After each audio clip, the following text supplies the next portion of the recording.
Hi everyone, I appreciate this opportunity to speak you today. Please allow me to introduce myself. My name is Kazuki Matsumoto and I am a clinical psychologist at Kanazawa University in Japan. Our research team has been studying remote cognitive behavior therapy for obsessive compulsive disorder, panic disorder, social anxiety disorder, and eating disorders. I hope you'll find a lot of useful information in my presentation.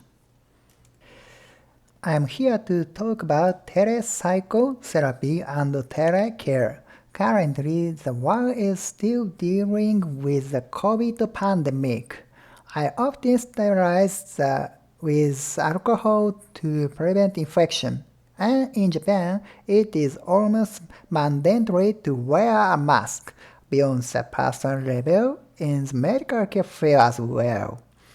Many hospitals and introduce online care.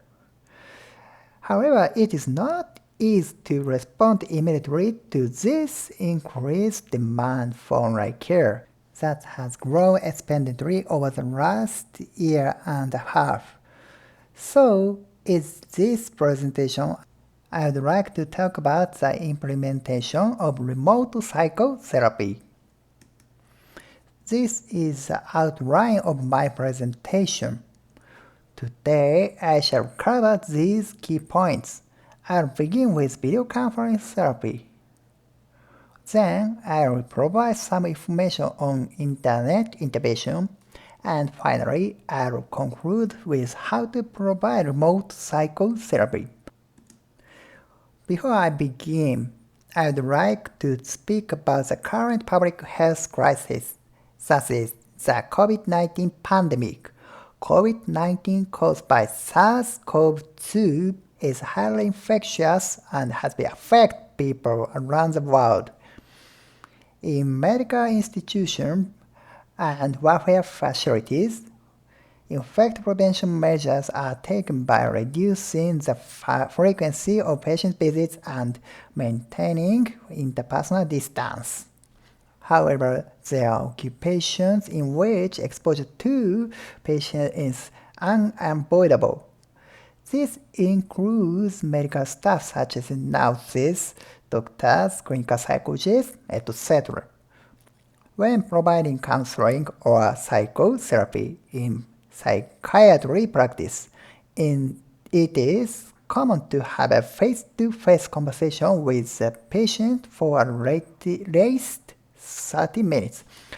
But in the current scenario, such sessions carry a high risk of SARS-CoV-2 infection.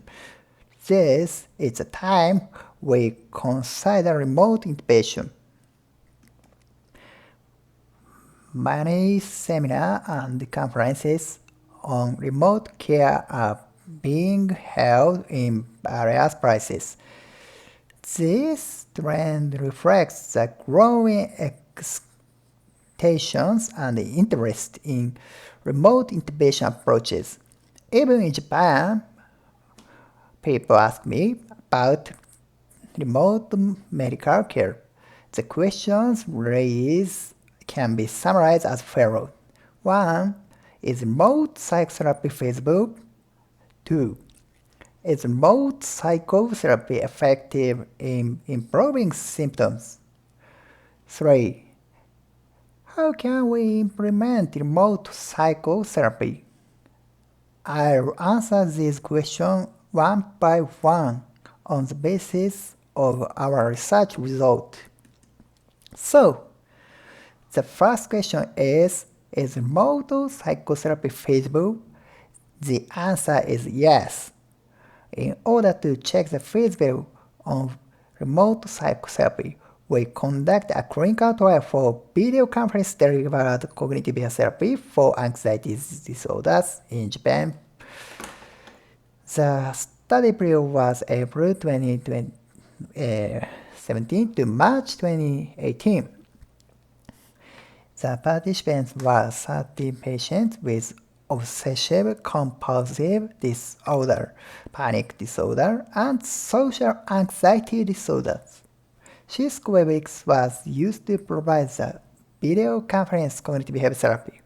In the present study, we check the occurrence of adverse events and patient satisfaction during the clinical trials. Since the effectiveness of face-to-face cognitive behavior therapy is always well established, we had sufficient clarity about how to evaluate the effectiveness of remote sessions.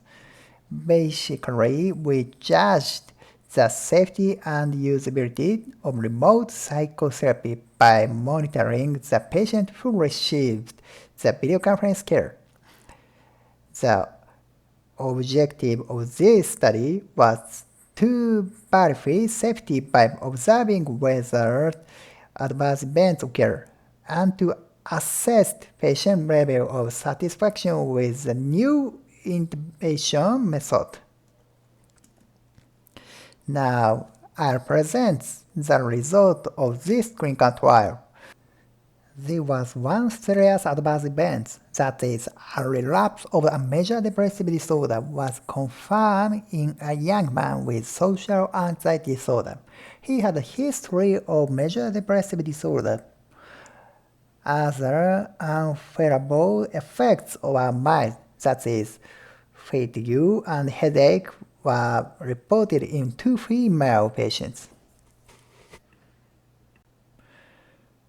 On the other hand, satisfaction was extremely high at 86%, and 83% said they prefer remote psychotherapy to face-to-face therapy session.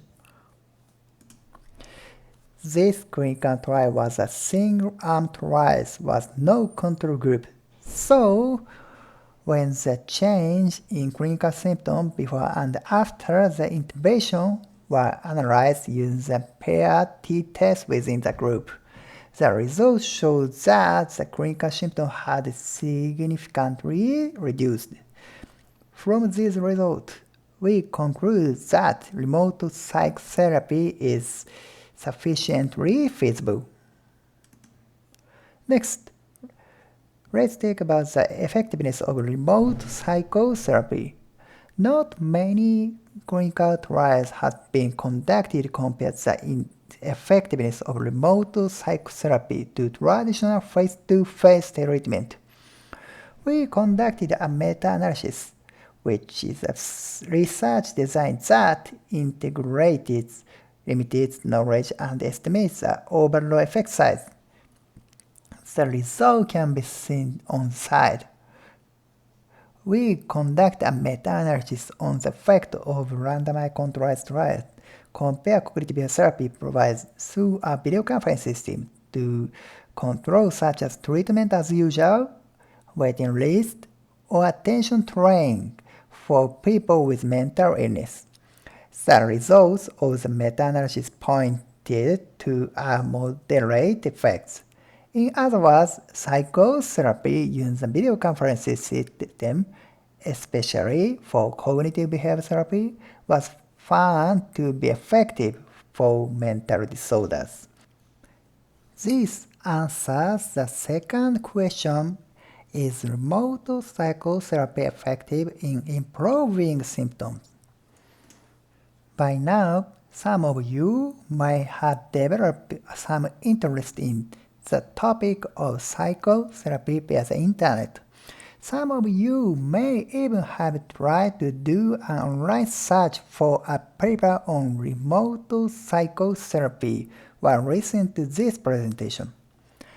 However, as you may have realized, looking for information online on this topic can be confusing because the terminology for this form of intervention has not been standardized yet. Many different terms are being used to refer to it. For example, internet intervention, web-based psychotherapy, internet-based CBT, telepsychiatry, telecare, and telemedicine. This is one of the major issues in the area.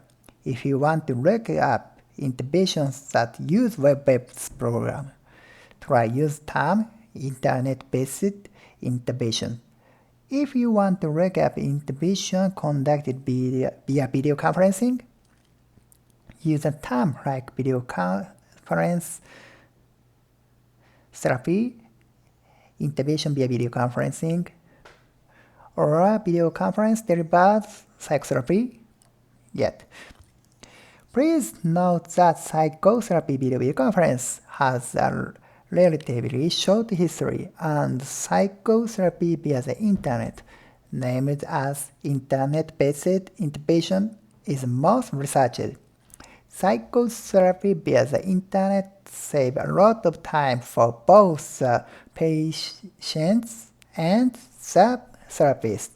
And for patients, it is a way to use the internet for self-help as per their convenience.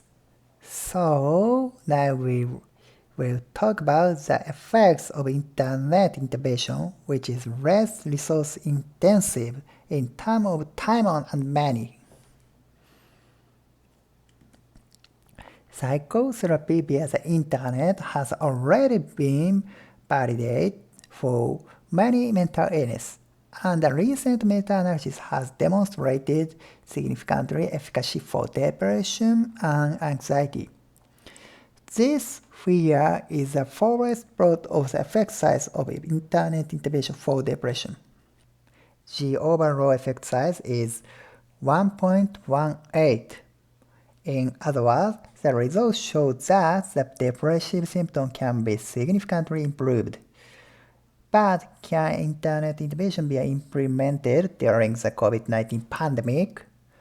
I can answer this question with the result of a clinical trial conducted by our research team from January 2020 to March 2021. This slide shows the outline of our internet intubation for obsessive compulsive disorder in Japan during the COVID-19 pandemic. As this slide shows, internet intubation significantly reduced obsession compulsive symptoms when compared to treatment as usual. Treatment response and remission rates was also significantly higher in the recipient of internet intubation. The results of the study show that internet intubation is feasible even in the COVID-19 pandemic. Therefore, if you are considering introducing online care during the COVID-19 pandemic, the result of our study supports your plan. Finally, let's talk about how to provide online care. Naturally, guidelines and rules regarding online practice vary by country or region. First, check the laws and guidelines of your country. The website on the lower left is a homepage that collects information on online medical care of the Ministry of Health, Labor and Welfare of Japan. Access important information and extract the requirement that your facility must meet. Next, list the application that can fulfill the requirement. There are many suitable video conference applications that serve our purpose. Further, get help from your team, that is, your colleagues who use multiple devices. If multiple devices are used, each device must be purchased after considering its advantage and disadvantage. It is important to thoroughly analyze the pros and cons of multiple video conferencing system and adapt the best one. The last step is most important because it is essential actually use a newly developed system for remote psychotherapy. There stay here as well at first. try using it with the other nurses and caregivers. Next, provide it to patients with high ICT literacy. In addition, use it for various patients. And most importantly, while doing this, create and distribute a manual for the implemented video conferencing system for staff and patients. As you might expect, this wide project requires perseverance, but then you cannot be in the nursing and medical service profession without perseverance. However, we can surely implement it if you follow the steps we discussed. Now I'll wrap up the presentation. Let's recap the main points. In the COVID-19 pandemic, conducting psychotherapy sessions using a video conference system is a valuable remote intervention approach. The same is true for internet cognitive behavioral therapy using web application. Remote psychotherapy has been proven to be effective. To provide remote care, it is necessary to build a service that allows staff with high IT literacy and skill to address various issues from the bottom up. Let me say one last thing. Certainly, in the COVID-19 pandemic, providing care in the traditional way is difficult, and establishing new online systems of care can also be quite challenging. However, even facility has some tenuous staff who are familiar with the latest technology. I'm sure most of the people listening to this seminar are such people. So, cooperating among people of different generations and occupations, the goal of the effective remote intervention can be achieved. I believe that it is possible to provide online care in each region, even during the COVID-19 pandemic. Now, I'll finish up by saying thank you for your attention.